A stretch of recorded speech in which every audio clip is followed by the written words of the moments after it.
শাহ একাডেমির পক্ষ হতে সবাইকে শুভেচ্ছা। সিএসএস বাংলা টিউটোরিয়ালে আজকের পর্বে আমরা দেখব সিএসএস সিনট্যাক্স সম্পর্কে। তো ভিডিও শুরু করার পূর্বে ইউটিউব চ্যানেলে যারা নতুন বা এখনও আমাদের চ্যানেলটি সাবস্ক্রাইব করেননি তারা নতুন ভিডিও আপডেট পাওয়ার জন্য সাবস্ক্রাইব বাটনটি ক্লিক করুন এবং ভিডিওটি ভালো লাগলে ভিডিওর পাশে থাকা লাইক বাটনটিতে ক্লিক করবেন।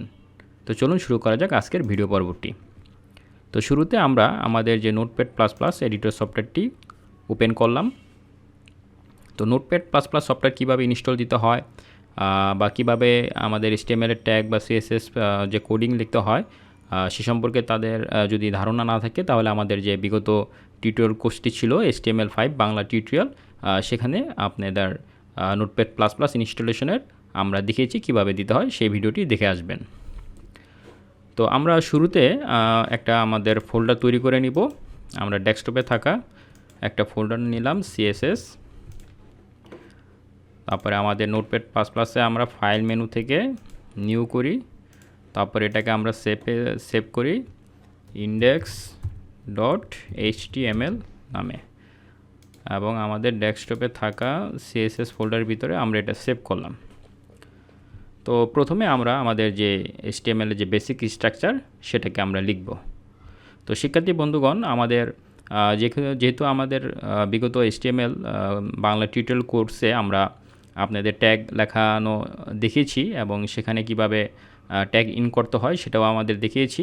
তো এখানে আমরা নোটপ্যাড প্লাস প্লাস যাতে আমরা দ্রুত HTML এর ট্যাগগুলো লিখতে পারি সেজন্য আমরা সেটিংয়ে যাব, সেখান থেকে প্রিফারেন্সে গিয়ে অটো কমপ্লিশন এই অপশনটাতে যাব। তারপরে সেখানে নিচে HTML/XML ক্লোজ ট্যাগ এই অপশনটাকে আমরা ক্লিক করে দিব। এখন আমরা প্রথমে angular bracket exclamation mark doctype HTML, যেটা আমাদের HTML5 এর শুরুতে লিখতে হয় সেটি লিখলাম। তারপরে আমরা আমাদের রুট ট্যাগ HTML, দেখুন যে HTML লেখার সাথে সাথে কিন্তু আমরা ইন ট্যাগটা লিখতে হয় নাই, সে অটোমেটিকভাবে কিন্তু ইন ট্যাগটি দিয়ে দিয়েছে। তারপরে আমরা লিখব হচ্ছে হেডের ভিতরে আমরা একটা টাইটেল নেব, টাইটেল দিলাম CSS টিউটোরিয়াল। তারপর আমরা বডি ট্যাগটা ওপেন করি, বডি ট্যাগের ভিতরে আমরা আমাদের একটা হেডিং 1 নেই, ওয়েলকাম টু শাহ একাডেমি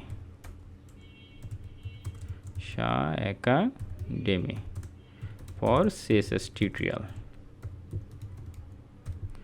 এখন প্রোগ্রামটিকে যদি আমরা সেভ করি, সেভ করে আমরা যদি আমাদের ডেস্কটপে থাকা CSS ফোল্ডারে গিয়ে আমাদের যে ইন্ডেক্স ফাইলটি index.html ফাইল রয়েছে এটাকে ডবল ক্লিক করি, তাহলে আমাদের যে প্রোগ্রামটি ওপেন হলো এবং welcome to Shah academy for CSS tutorial এই হেডিং লেখাটি এটি শো করলো। তো আজকের যে ভিডিও টিউটোরিয়াল সেটি হচ্ছে CSS এর সিনট্যাক্স নিয়ে আমরা আলোচনা করব। তো CSS এর সিনট্যাক্স কি?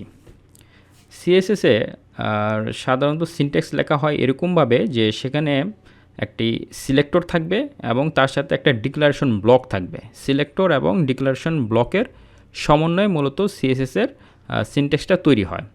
অর্থাৎ যদি আমরা সহজ ভাষায় বলি যে CSS এর সিনট্যাক্সটা হচ্ছে সিলেক্টর, তারপরে সেকেন্ড ব্র্যাকেটে থাকবে প্রপার্টি কোলন, তারপরে তার একটা ভ্যালু, তারপরে সেমিকোলন দিয়ে লেখাটা শেষ করতে হবে।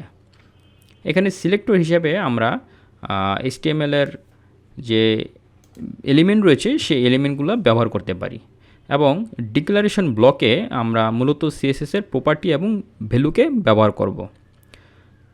তো এখানে আমরা প্রপার্টি এবং ভ্যালু একাধিক লাইন লেখার জন্য আমরা একটা সেখানে সেমিকোলন দিয়ে প্রতিটি লাইন শেষ করব যদি আমাদের অনেকগুলো প্রপার্টি লেখার প্রয়োজন হয়।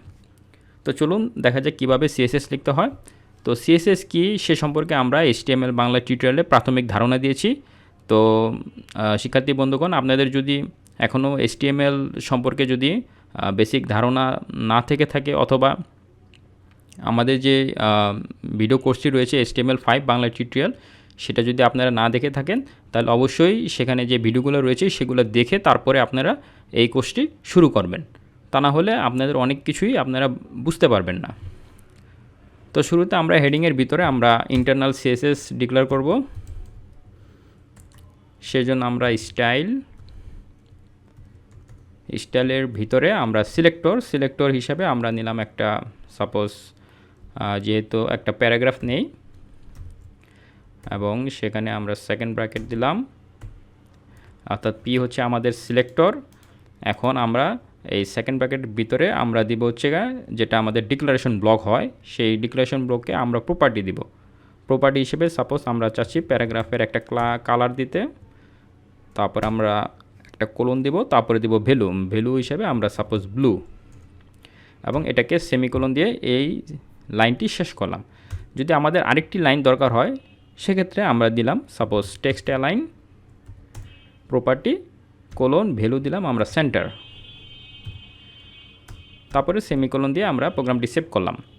আর এখানে বডির ভিতরে আমরা ট্যাগে এলিমেন্ট হিসেবে যেহেতু আমরা পিটাকে স্টাইল করেছি, অর্থাৎ পি প্যারাগ্রাফ ট্যাগটাকে, তো আমরা একটা পি নেই, সেখানে লিখি যে দিস ইজ প্যারাগ্রাফ। এখন শিক্ষার্থী বন্ধুগণ, প্রোগ্রামটিকে সেভ করে যদি আমরা ব্রাউজারে গিয়ে এখানে রিফ্রেশ বাটনটি ক্লিক করি, তাহলে দেখুন যে দিস ইজ প্যারাগ্রাফ লেখাটি শো করছে, এবং এটি আমাদের যে ব্রাউজার রয়েছে সেই সেন্টার, অর্থাৎ টেক্সট অ্যালাইন যেহেতু আমরা সেন্টার দিয়েছি, লেখাটি সেন্টারে শো করছে। তো এভাবে আমরা সিএসএস এর সিনট্যাক্স ব্যবহার করতে পারি সিলেক্টর এবং ডিক্লারেশন ব্লকের মাধ্যমে, এবং আমাদের যে কাঙ্ক্ষিত ফলাফল সেটা আমরা দেখতে পারলাম। তো শিক্ষার্থী বন্ধুগণ, আজকের ভিডিও এই পর্যন্তই। আশা করি সবাই শাহ একাডেমি সাথে থাকবেন। ধন্যবাদ সবাইকে।